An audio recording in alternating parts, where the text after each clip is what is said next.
I think the definition of greatness is to inspire the people next to you. It's not something that lives and dies with one person. It's how can you inspire a person to then in turn inspire another person, that then inspires another person. And that's how you create something that I think lasts forever. And I think that's our challenge as people, is to figure out how our story can impact others and motivate them in a way to create their own greatness. Welcome to the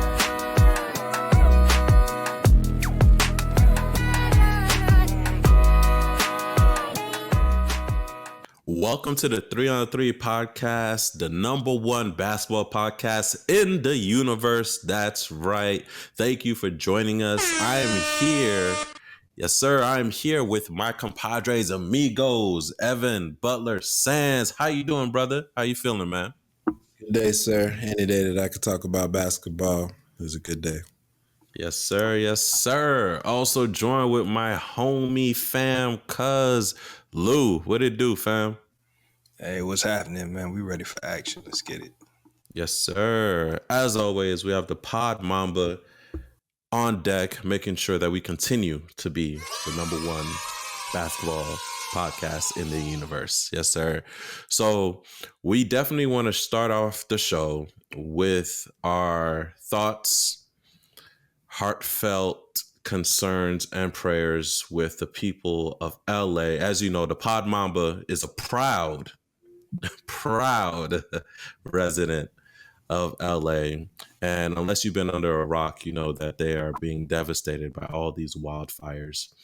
And I don't think that we're the type of podcast that would ignore anyone that we know that is having to endure this. Now, the Pod Mamba is safe for those who are questioning and wondering. He's safe, but yet and still he's affected because he has loved ones and friends who have been affected by this. So we here on the 3-on-3 podcast want to take a time to just really, bring light to what's going on in Southern California with these wildfires. And we also want to shout out these first responders that are out here risking their lives to make sure that they try to tame as best as possible these wildfires. So really thoughts and prayers. Stay tuned to the end of the show if you're on YouTube. We're going to post some information on how you can donate and help if you definitely want to make a difference for those who have lost their homes and lost loved ones in these LA wildfires. So just want to take that time. Pod Mamba, we're happy you're safe, man. Happy that you're here. And definitely Couldn't do it without you. Yes, sir. Definitely praying for those who are affected close to you, man, and in general. All right, fellas, let's jump right into it. Let's welcome back from injury. Welcome back from injury, a couple players. So we have Ja again. We have Paolo from the Magic. And then we also have Zion and Kawhi. Let's start with Ja, just because I feel like that's a quick one. So Ja's back. How fitting. How fitting. Oh, man. Pod Mamba, don't. He told you call 12. Call 12. Listen, man, don't stop being great. So Ja's back. Memphis is at 500 in their last 10, 5 out of 5. Yeah, and still though they're in the top 3 in the Western Conference. And I don't think that, to me, I don't think it can be understated the importance that Ja has to the Grizzlies. Now, here's my concern, and I'll lead to you, Ev, especially since you're a Ja Morant fan and you're somebody who follows, I think, the Grizzlies closely.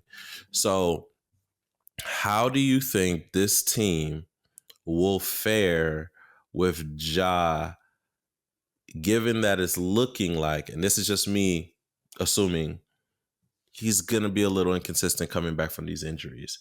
Like, do you think this team can weather Ja getting back to his full self? Because as we stated off air, Golden State Nuggets, they're gaining ground on them as well too. Do you think they'll be able to tread water until Ja gets back to full Ja spectacular, and this team will find its stride? because I don't think this team has put together a super long run like we would anticipate them to. So first off, you made me laugh there with the Golden State Nuggets. I know you meant the Denver Nuggets. That was a funny name. Oh, I do apologize, y'all. No, you don't have to apologize, but I could have left it hanging. But when you said that, No, my man. boy Ja's going to be inconsistent, I had to come back at you. Call it out, Appreciate man. that Call about it my boy. out, man. But I mean, as far as Memphis goes, for them to be third in the West right now, I think is good from the standpoint of I had them as a top 2, top 3 team in the West coming in, and they've been holding serve despite injuries to Ja, despite injuries to Desmond Bain, despite still not having back their 2 surprises from last year, Vince Williams and Gigi Jackson. So as a team, for them to be able to grind out victories as they've been doing thus far, I'm excited for that. They are going to have to overcome inconsistency on the court, though. 2 turnover prone in the fourth quarter. We've seen that here now in their last 3 games. 2 losses to Houston, a team that's right above them in the standings. That's going to be pivotal when you're looking at seeding here towards the end of the year, because Houston's already gaining tiebreakers against them. Since Ja's been back, he's averaging 21 a game, but you're getting 5 assists with but 4 turnovers. So we've seen the best of Ja sinking 2 clutch shots against Minnesota over the weekend, but we had 2 games against Houston and when he was turning the ball over and missing clutch shots here at the post. So when you look at it, you're going to have to overcome those inconsistencies because Denver's knocking right on the door behind them. Only a game behind Memphis right now. This is a team that, they're hosting their multiple time MVP in Jokic, getting a strong season from Russell Westbrook, the triple double partners, so it's not going to come easy with who's chasing them in the standings. So they're going to have to lock up their consistency if they're going to even hold serve for that 3rd seed or continue to push for the 2nd seed. But 2 losses in a row like that to Houston definitely damages their chances some at gaining that 2nd seed with how good Houston's been looking. 100%. Lou, what it do? Here. So we'll stay on Ja just for one more second before we move on to your favorite players that you're going to be itching to talk about. All right. I'm not sure if you guys got a chance to see, because I did want, and I'm sorry I didn't mention this over the pregame talk, but that matchup, I don't know if you remember, we talked about it a while ago, how Ant has kind of sort of taking the place of where Ja should have been, as far as being a up and coming face of the league, someone who's going to take the torch from, the elder statements of Curry, LeBron, KD, et cetera, right? So do you think this is Ja's time right now to really put the league on notice, to put, I guess, to bed whether or not he's here and can remain to be here? And do you think he's poised to do it? And what did you see specifically from that matchup between Minnesota and the Memphis Grizzlies that led you to believe whatever your outcome was? Yeah. So,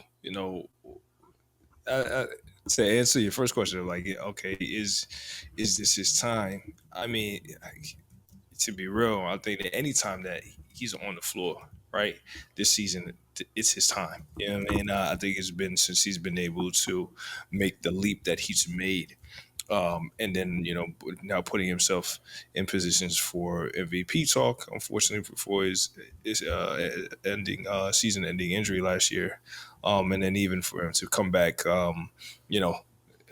now this season and still have some hiccups. But specifically talking about that matchup, I'm sure that Ja feels it, like we were talking about it. This guy that's getting all this love and so on and so forth, that's supposed to be me. Nah, for real, like he's having that same unabashed, unapologetic. I'm on the court. I'm here. I'm in your face. I'm talking my talk, and I'm doing some amazing stuff on the floor. Before Ja getting hurt, before this was him, right? Coming out of the draft where Zion was supposed to be the guy, right? And Ja really just want to steal the show of that draft class. And then in the moments where he's quiet, he's not there, and being able to capitalize and show what he could do. So definitely in this last game, and then for it to be such a clutch game, I think Ja put all his energy to being able to make a point and statement in that game, and then for him to be ultimately the one to raise his team above to win. Continues to show that. And then, looking just at the overall seeding between the two teams, right? And for them to be a top 4 team, and then remembering that, hey, previous season, Minnesota is the one that now everybody's talking about being a top, a top 4 seed. So I think now he's just kind of coming back to reclaim his throne as somebody who should have been in the face of the league. And then he's playing like it, especially in the face of a one-on-one against a guy who is seemingly is taking his throne. Facts, taking it, but they're struggling this year. All right, y'all, we're going to move on to some vets who made their return back to the court. I'll start with you, Lou, someone who's been very critical of of a certain guy down in the Bayou. Who's made his return, man. Zion's back, man. We're marching to Zion, man. We're not. We're not. Okay. No. He came back quickly as he got suspended, right? And it's been so bad that it even made itself onto the big screen, onto the networks, where Stephen A. Smith had to comment on whether or not that picture of him at the drive-thru was really the reason why he was late at Wendy's. See, it's bad when they can't even just categorically say this is fake, this is AI. They're like, well, it might be valid. So when it comes to Zion coming back from injury, for me, it's like grand opening, grand closing. We won't see this long. It's gonna be but a flash. So I'll be expecting him to be back in street clothes before the week is out. Oh man, Evan, are the Pelicans better without Zion? Because his return hasn't really garnered wins in movement in the win column. Like Lou said, though, he got suspended soon after for being late to the flight. Are the Pelicans just better without Zion? They need to walk away from this. No and yes. I still believe in the talent of Zion. I know the inconsistency is he's not a professional eater, right? He's not doing professional eating competition. That's the only talent. That's the only talent that we've been able to see fruits of. He needs more fruits. Go ahead. This point, no, he looks. I don't want to do the eating thing. I don't want to do it. I mean, he looks a little leaner. But I mean, I'm not. I don't know his. I don't know his BMI. I don't know. I don't know his metrics. I can't call out. I know he has. But what about his stats? In his contracts? Let's talk about metrics, right? Yeah. Yes. I mean, when he's on the court, first came back, he gives you 22. 22 when he's on the court. Hmm. When he's on the court, okay. Yeah. First game back, he gave you 22 and 6. He gave you 16 and 7. I think he's got 21, 22 tonight. 21 right now. They're trying to. They just pulled out a win tonight. I think Zion alone. So if you're asking me a Pelicans question, I think Zion alone without Ingram, with the rest of that roster, you could try it a little longer. I do think ultimately Zion needs to be in a different location. I'll turn the question around this way because we've talked it. I can't remember if we've talked it offline or online or not.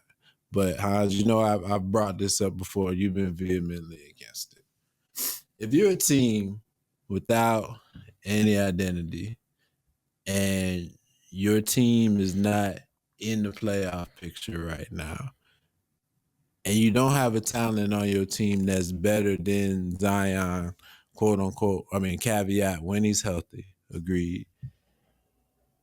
Is it not worth it to try to take a No. flyer on him? No. And No. take the chance of No. his talent at least No. giving you some identity? No.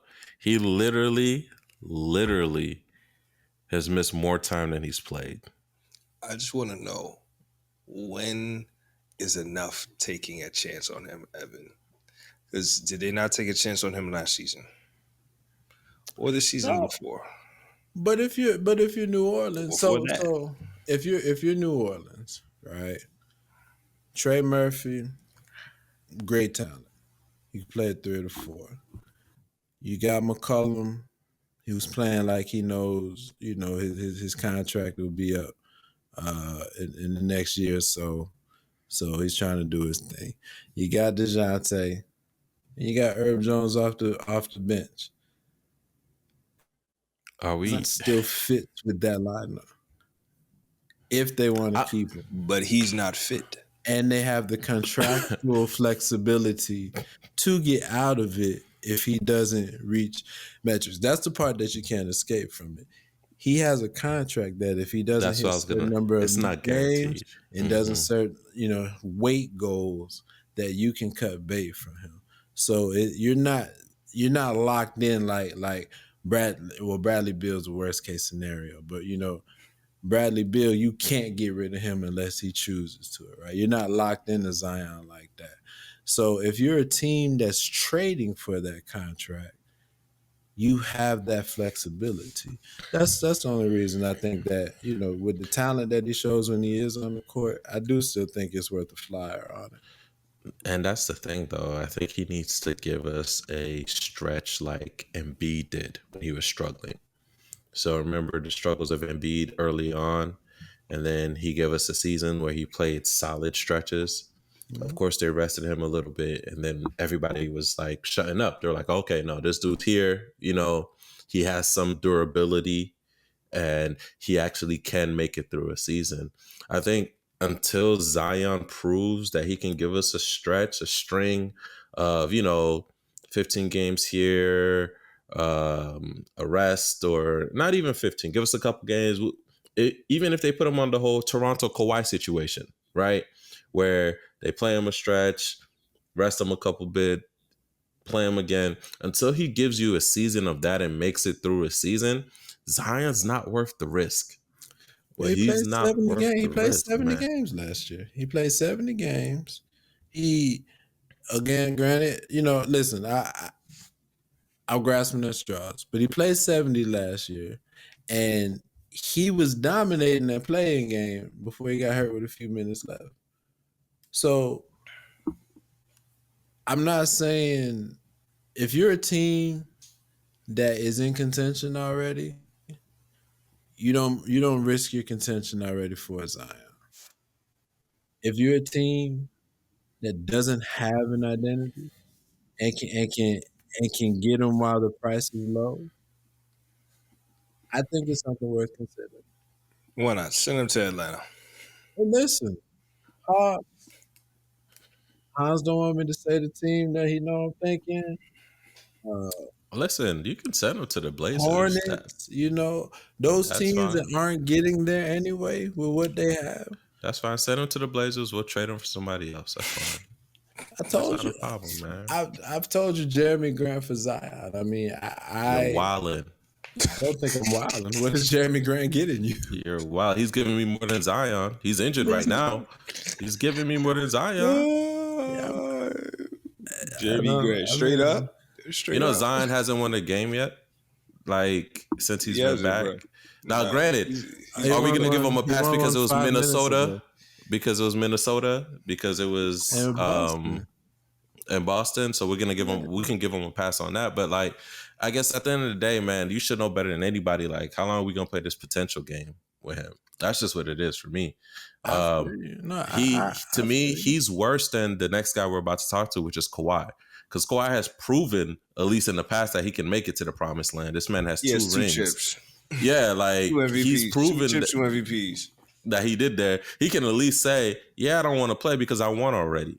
Like, you know, Zion for me, and I guess what makes me even more passionate about this is him being late. Because it's like all eyes are on you. Of course, it's not to the magnitude of Josh's situation with the gun, right? Did it again. But all eyes are on you, bro. People are doubting you. People are questioning whether you want to be here or not, et cetera, and you pull this. So if you can't even take I wasn't producing on the court, that gun with situation had him out the league. Like, you know how well you have to be producing on the court for a gun situation to have you cool? Zion, you are late to the team play. You have a driver. Well, it's not the first time he was late to the team playing. He got suspended because now he's active and he was late. My only counter argument would be he didn't have his favorite the New Orleans Pelicans are not a serious organization. He had to go get his po' boy on the way. You're not wrong. But he had to get his po' boy. You're not wrong. But all right. Also, Features is out, but he got him imported. He needed to pick him up. I'm done. Paolo Banchero's back with the Magic. Magic are playing well. I don't know, y'all. Magic's not exciting to me. Any 2-3 seconds y'all want to spend on the Magic? Okay, no. All right, guys, let's move on. That's crazy. All I want to say is I'm excited to see Paolo back. He's one of the guys. Him and Chet. Paolo, man, already got back, man. First game off rip from coming back since 34? October. Yeah, you went from I think his last game was 37, came in off rip 34, and then dropped 31 in the next game after that. I want to see him not play with the Magic. I think that'd be great. Listen, man, fire jerseys. Incredibly coached team. They win with anybody. Evan. Yeah. You're my guy, man. You're my guy. But stop. Nobody is rolling out of bed and saying, man, I'm about to tune into this Magic game right now. Okay? Nobody's doing that, Ev. And this is why Shaq left, right? Nobody's doing that right now, Ev. Paolo, he's balling. Don't get me wrong. He's balling. But nobody's like, hey, yo, let me run to this TV to tune into this Magic game right now. Man, look, they got Philly out of here. And then they had a tight game with Milwaukee. Like, yo, Paolo is the X factor, man. He is, but he's still not garnering. Hey, let me go watch that. So people were more willing to watch Halliburton last year. Funny about that. That's funny about what you're saying. Counter to what you're saying. Paolo right now is the fourth leading front court vote getter in the East. So there's attention on him that we don't realize. Is Giannis, Tatum, Towns, Paolo right now. Mm-hmm. So because of his stats, he's balling. But you're not going to convince 5 me. games. He's only played 7 now. 7 games this year. That's a different type of recognition. I think the needle's moving for the Magic. That a little counter to what you think. No. I'm sorry. You can try to sell me as much as you want, but no. Hey, yo, man, he was even remotely moved. Nah, it wasn't. The needle has not moved. It moved for Paolo. Yo, why hit you with the Family Guy Consuelo? No. Sorry. I'm just saying, Ev, you know it's true. People are, Fans no here. Fans no here. Fans no. people are circling Magic games on their account. Get out of here, man. It's not happening. Gonna revoke your But league it's no pass knock to privilege. Paulo, man. You're revoking. What you over there watching? All right. No knock to Paulo. It ain't the Magic. Too much Blazer Yo, but usage. All Look, right? if the thing is, where would you think Paulo would fit? The Is he Blazers. like, of The course. Blazers. You don't see him alongside Anthony? Nah, I see Zion. This guy stinks! Whoa, Pop Mama, relax. All Well right. played by Mama. I need you to relax up in there. I need you to relax. Hey, relax. chill. All right, y'all. Let's keep it moving. Pop Mama wants us to keep going. It was the Blazers comment, bro. You It killed was the Blazers comment, man. Forget Pop Mama, man. We can fight. It is what it is. All right, y'all. We have teams. We have teams who are surging, teams who are making a run right now, and we want to know: is this run for real, or does it have an expiration date? Like Zion's. No, I'm sorry. Anyway, so we have, excuse me, we have the Detroit Pistons. They're out here making a run. How many have they won in their last? I apologize. I didn't have my stats ready. I need to do better. 3. I have 8 and 2. 8 and 2 in the last 10. Yeah, 8 and 2. We have the Indiana Pacers. They're 7 and 3. Is that who you're referencing, Ev? Mm-hmm. Okay, cool. And we also have the Sacramento Kings, who are 7 and 3 as well.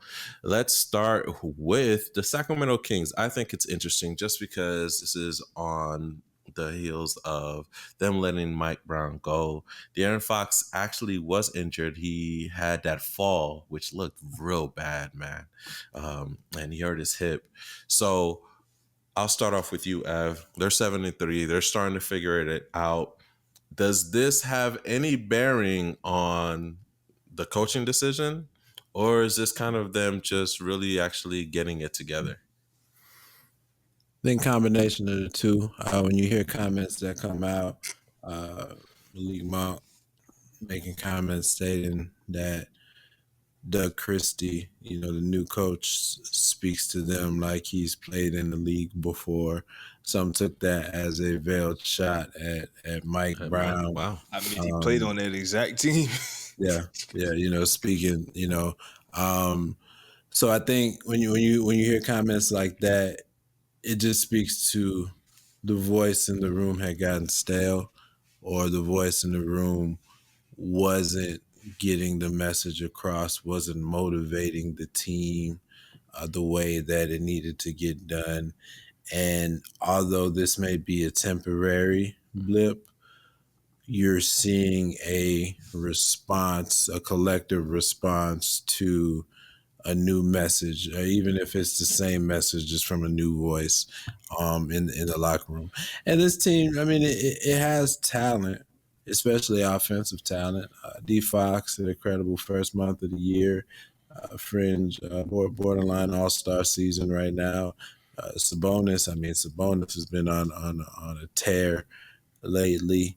I mean, he just lives in the 20 rebound range. So I mean, this team has the talent. They've beaten some teams that they should be beating, and then they've also pulled some big wins. You got wins against Boston, wins against Dallas. So I mean, Memphis. yeah, wins against Memphis. So I mean, in the West, with as much talent that's over there, I expect all these teams in the top 10 to go on runs like this at some point. I think this Sacramento was due for it based on just how they had been playing prior. Facts. They do have some questionable losses. They lost to the Lakers 3 times. That's just wow. But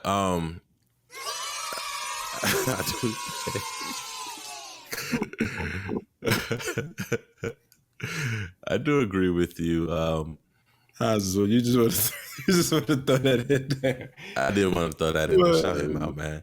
I think I think it's telling whether we want to, how much we want to feed into it. Now, I think it's telling how a team does after the firing or let go of a coach. Um, like you said, my inkling, especially given what Lou Will said and the rumblings that we hear, I think he lost that locker room. I think some of those players didn't feel heard. I don't think they felt connected. And at the end of the day, you're still dealing with people, right? So as much as we want to say, sometimes it's as easy as throwing the ball out there and, we don't want to overcome, make things complex. But at the end of the day, though, it's still people. You have to be able to connect, and coaching is still a valuable skill that's needed to be successful. Lou, let's switch gears real quick to some of the other teams that are surging, so I don't get any issues from the Pod Mamba. let's um, let's talk about the Detroit Pistons, man. So the Detroit Pistons, they're 8-2 right now. They're currently seated in their last 10. They're currently seated 8th in the Eastern Conference final. Eastern Conference. How are you? I'm gonna be real. I'm gonna be real with you. Cade. Okay? Y'all talking about Paolo. Cade. All right? That's all right. I'll just leave it there, Lou. I'll let you go on, but that's all I wanted to say. That boy Cade cut it. Cade, how are you seeing the you're on mute. How are you seeing the Detroit Pistons, their future? Is their future bright, or is this just them taking advantage of a stretch right now? Now, yeah. So, two things can be true, right? Because Kate has been balling. You know what I mean? Before, yeah, Kate, what put up 40 against Minnesota. Listen, man. Yeah, hey, like no joke, man. And then a notable win against the New York Knicks. I would say that's probably their. No, I mean that was their toughest game of this last probably 8 to 10 game stretch. So I mean, again, impressive, especially knowing that they're not they're currently a 10th seed right now, 8th to 10th seed, Yeah, up somewhere to in that eight. range. But yeah, so they're right on the cusp of being in the play-in. They brought themselves from 10th. You know, Cade is starting to develop into the star that everybody has expected him to be. So that's great to see. But at the end of the day, man, hey, you get these stretches where you get some games that you're supposed to be in contention for and potentially win. And that's what Detroit has been able to do. And obviously they have some young talent. Yeah, I heard I speak about Thompson over in Houston. His twin over in Detroit is being just as effective, balling as well. But yeah, no, I mean, like to see them to not just had this been prior to the next game, I'd be like, well, I mean, let's see what they do against the next. But then for them to pull out that game, I think we're starting to see some. It's we're getting to that point of basketball where teams are taking it a little bit more serious. So to have that road win under their belt is not just a good boost for the stars like Cade, but the team in general as they're moving forward and getting closer to the All-Star break. So everybody's going to want to start getting their fine tuning in place and get ready for the back half of the season, where everybody's going to really make that strong push for where they fall in the postseason. Yeah, Ev, I know they just defeated your team. Was there anything that you saw that you learned from Detroit that you probably didn't know while watching that game? If you watched it, let me not assume. No, you're good. Listen, I stay tuned in. To Cade, I mean, he's been on my All-Star ballot for a couple of the ones that I've submitted. Just Really? because, yeah, I know he's been putting up numbers since the start of the season. For him, from a Cade standpoint, the game has slowed down for him, and a lot of the inconsistencies and the ability to finish at the basket at a consistent basis that really hindered him his first two years in the league. He's overcome a lot of that. I hate to use the Luka comparisons, but the ability to to slow the game down and use your bigger frame to get to He's a your big shot. body. Yeah, he's you see him harnessing his powers. I think the big thing for Detroit though is just having some adults in the room. No, I mean seriously. Tobias is not an adult, man. Come on, man. Well, that's what I'm saying. I mean, It's Tobias, Tobias, man. Come on, son. Tobias Harris, Tim Hardaway Jr., Malik Beasley. You have it's funny, Pat Mom. Just want to let you know, you have- 90%. Just in breaking news, 90% of Cade Cunningham All-Star votes have been coming from our dear brother and friend Ella Butler since per sources. He's Yes, and then also He's 100% of Paolo Banchero's votes were Evan Butler Sands as well. Too. No, I haven't voted for Paolo. Because Magic fans have a following. Got it. Hey, listen, man, don't sleep Per on me, sources. man. Those old penny jerseys coming back out. Oh, those things are fire. Don't get me wrong. That's what I said. Them fire jerseys, man. Them things are fire. Absolutely. But from a Detroit standpoint, I think it's adults in the room, a coach. I hate getting on Monty Williams, but an upgraded coach to JD Bickerstaff, bro, that's crazy. And the step up of Cade. I mean, the combination of Monty Williams wasn't good enough. I mean, listen, Chris Paul made that man a substantial amount of money. Wasn't he coach of the year, sir? Chris Paul made that man a substantial amount of money. All right. Wow. That's just my take.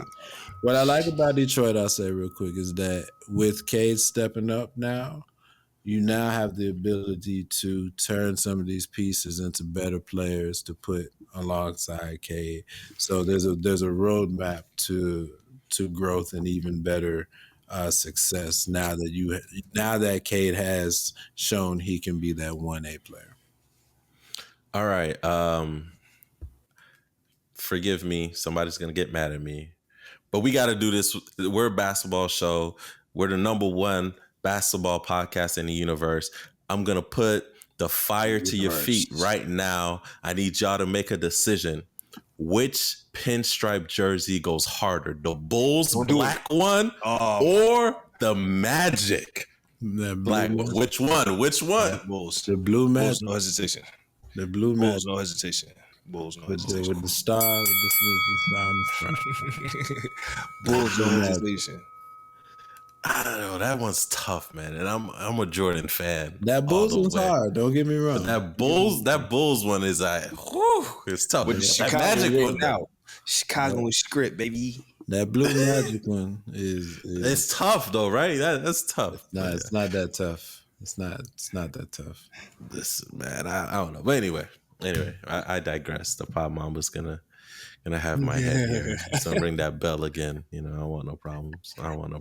So anywho, all right. Let's talk about the last team that's surging real quick, guys. So we talked about the Pistons. We talked about the Sacramento Kings. Let's talk about the Indiana Pacers, man. So the Indiana Pacers have won 7 of.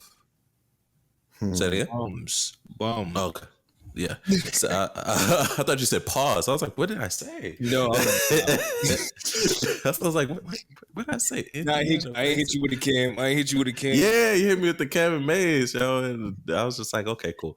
My bad. So Indiana Pacers won 73 in their last, and they're surging right now. Earlier in this season, even really in the last season, everybody was really critical of Halliburton and saying basically, has he lost it? He's not performing at an all-star level again. What are you guys seeing right now? Is this one have an expiration date?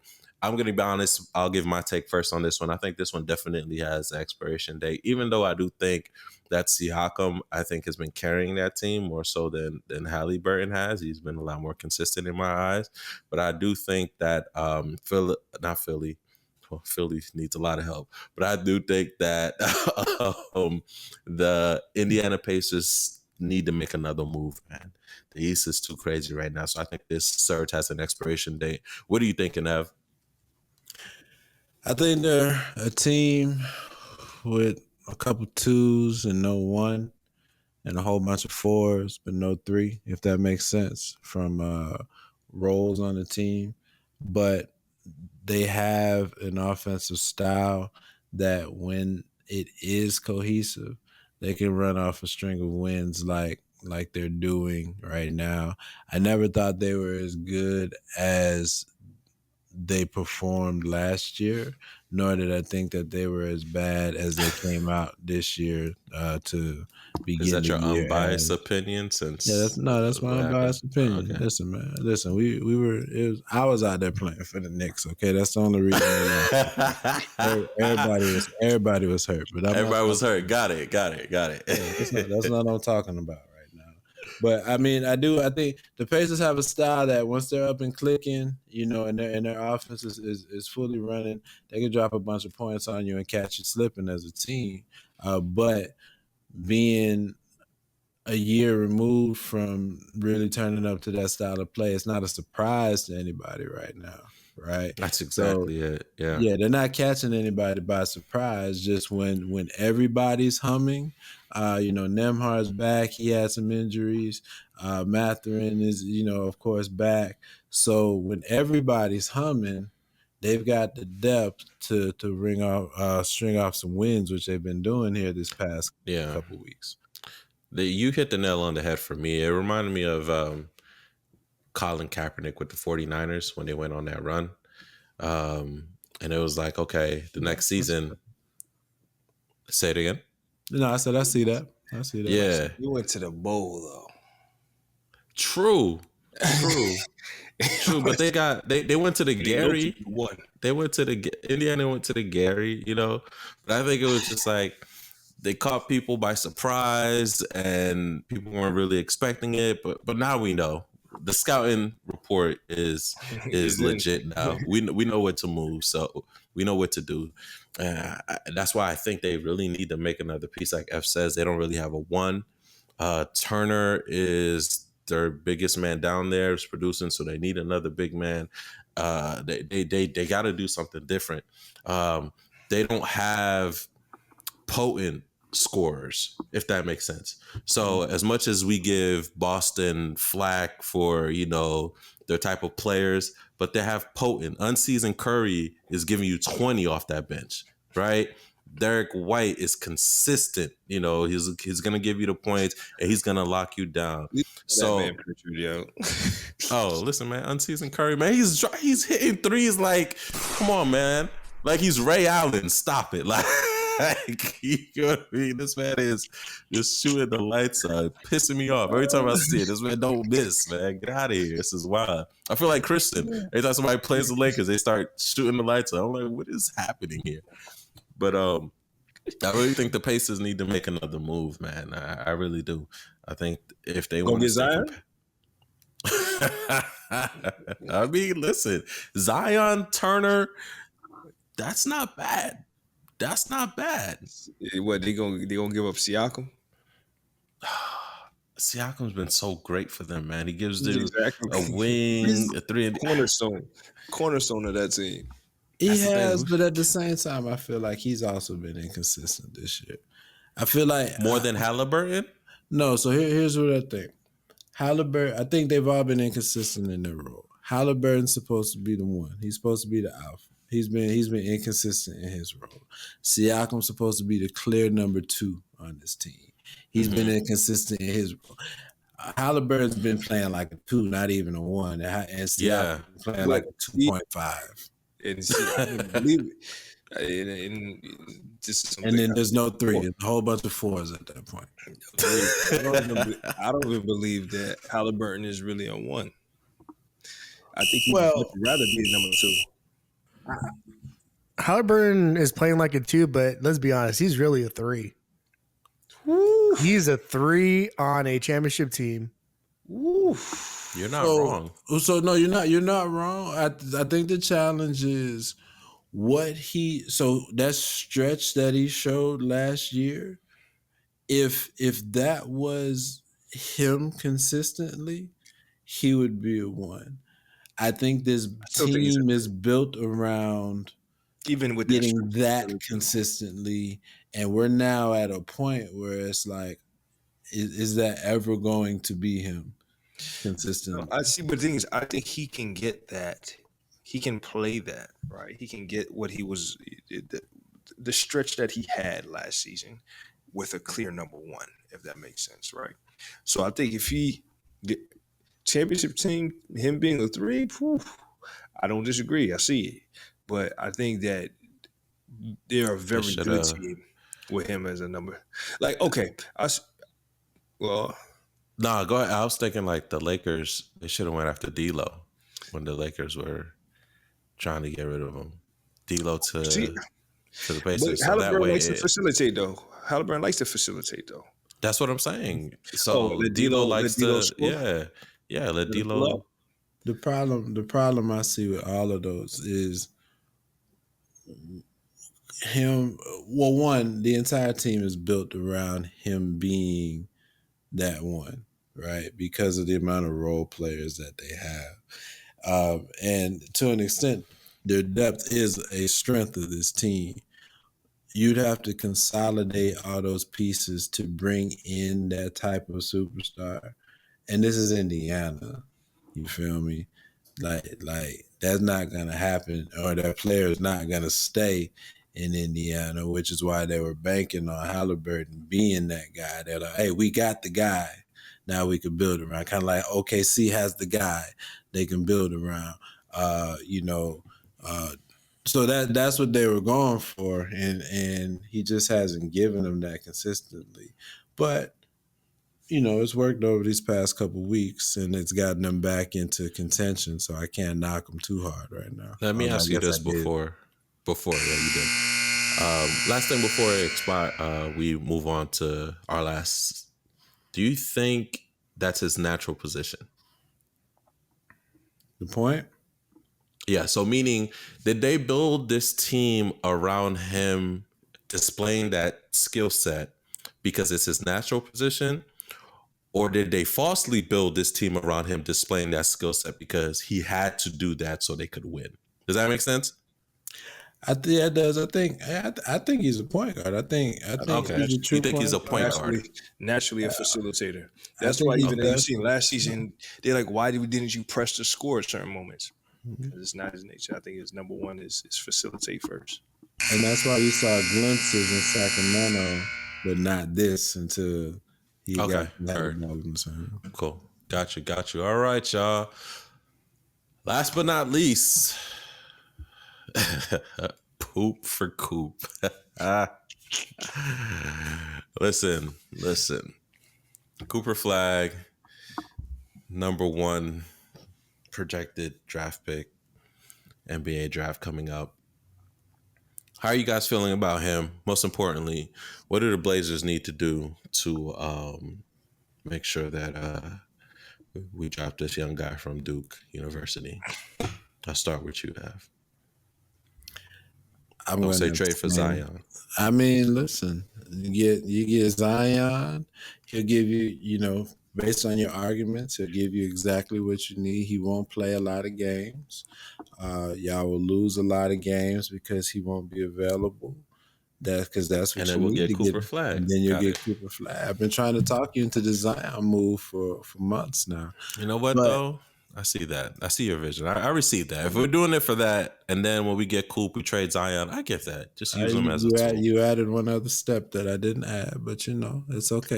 It's all right. My bad. But- Cooper Flag, though. Cooper Flag, and so he's had a great season. Blew up 42 points, set the Duke freshman record over the weekend against Notre Dame. I've been watching him.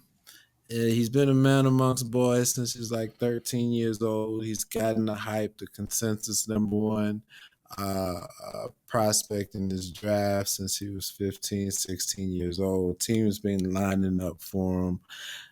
I'm not sure if what I see is a surefire 1A player on a winning championship contending team. I definitely see a 2. I don't know if I see a 1. When I watch him, I start with the positives first. He has a relentless motor. I love his motor on both ends of the court, both offensively and defensively. He doesn't shy away from defensive matchups. He crashes the boards. He has a strong, averaging 8 rebounds. he has a consistent form. His shot, I think, will translate to the league, at least from a spot up standpoint. He's 6'9", 205. His handles aren't strong enough, in my standpoint, for him to be a 3. Really? I don't I agree. see Not it. in this, not in this current NBA. Yeah, not in this current NBA. So where do you He put put him? a lot of his also, so that's where my struggle is with him.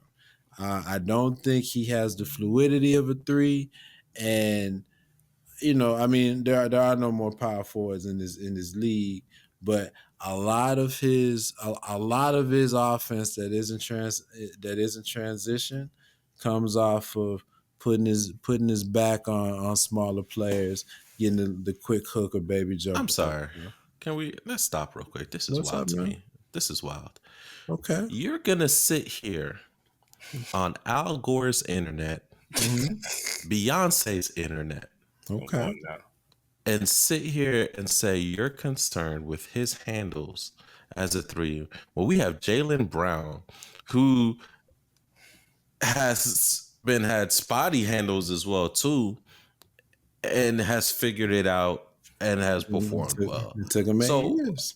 so But, I but hold on, let guess me finish. And he's also not declared number 1, as Yeah. I've mentioned. So there you go, and so that's true. And then I said a clear number 2 for Cooper. And what I would describe him as is he has a Giannis type motor in Tyler Hansborough's body with a consistent jump shot. That's not a shot.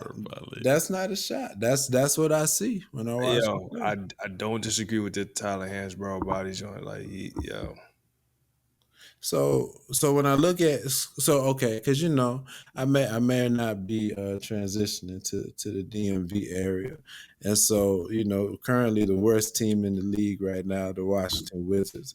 I've been keen in on it because I have my own personal interest of could I potentially be seeing more Cooper Flag in my future, and quick drive up the street. so drive up 95. absolutely. So been trying to answer that same question. What is he in the NBA? And I don't know yet. I'll be honest. I don't know. But he's definitely talented. He's definitely if he's the number 2 player on the team, I see that team as consistently in the playoffs, consistently in contention. So can I ask for some clarity before I let Lou say whatever he needs to say? Are you saying that's his ceiling, the number 2? Or are you saying right into the league right now, best case, you know what I'm saying, number 2? Or are you saying his ceiling as a career is number 2? I'm saying from the way I currently see his game transitioning, that's his ceiling. Maybe a 1B. Career-wise, ceiling. Career-wise.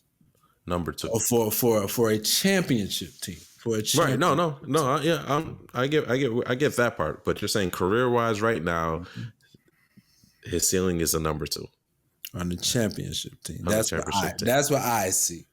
Okay. Now, I mean, he could always transcend that. I mean, who am I? But based on the game that I see, and trying to see how his game translates into the NBA, that's what I see. Okay. Any thoughts on Cooper Flag, Lou, for our way in?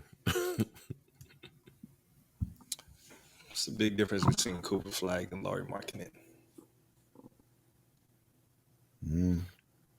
I said motor, but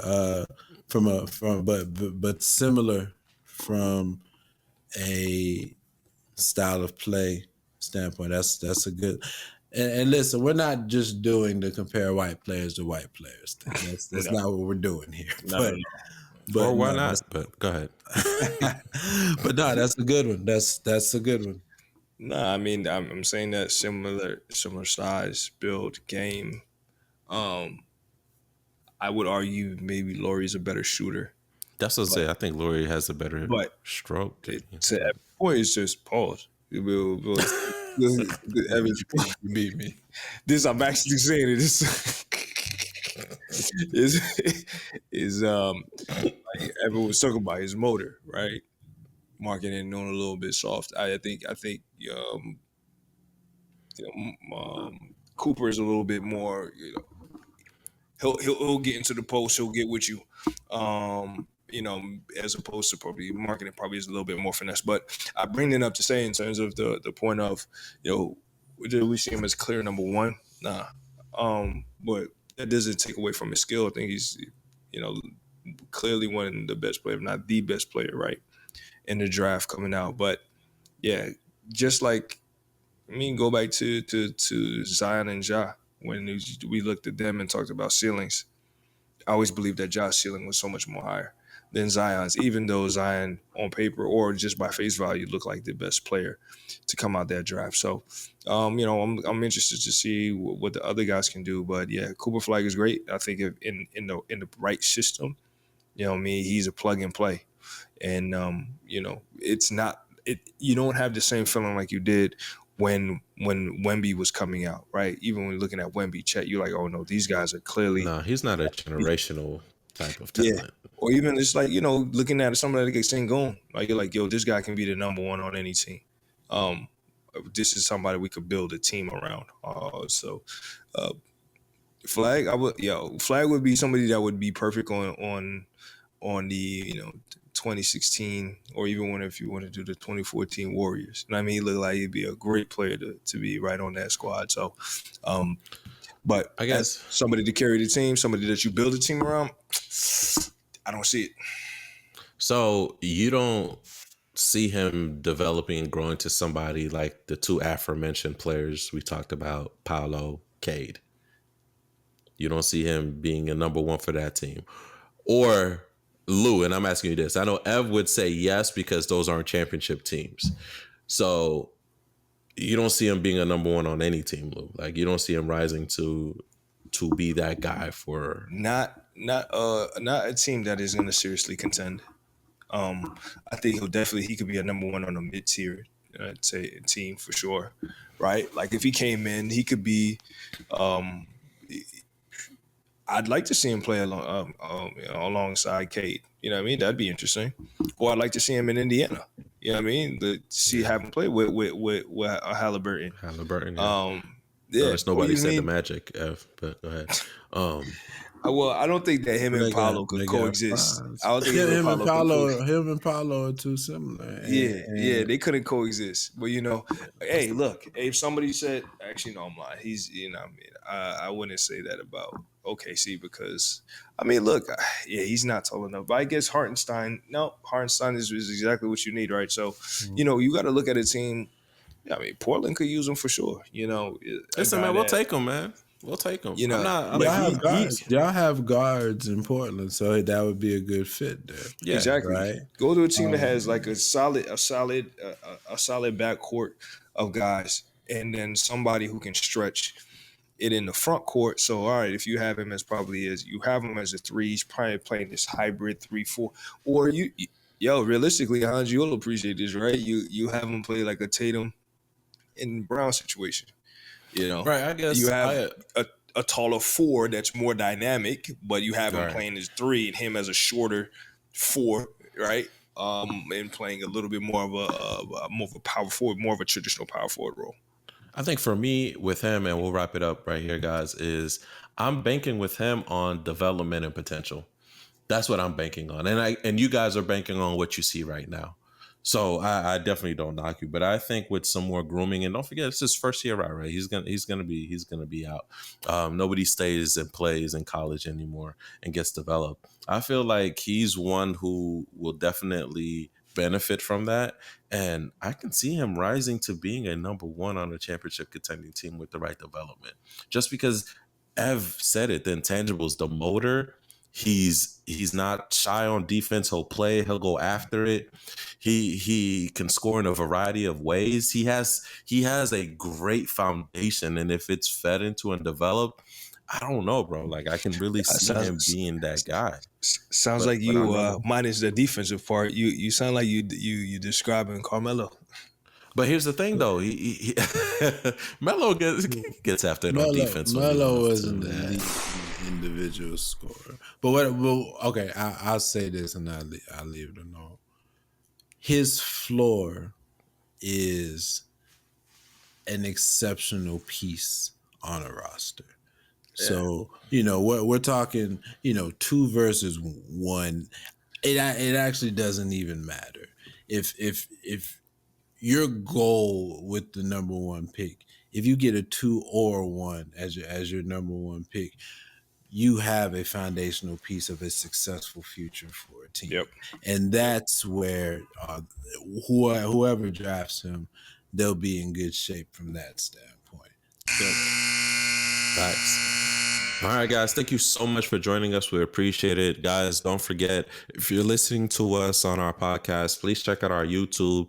If you want to help those who have been affected by the wildfires in Southern California, check us out on our socials as well. It'll be on there, the 3on3 podcast on IG. If you want to help those who have been affected by the wildfires, thank you guys so much for joining us and making us the number 1 basketball podcast in the universe. We'll see you guys next time.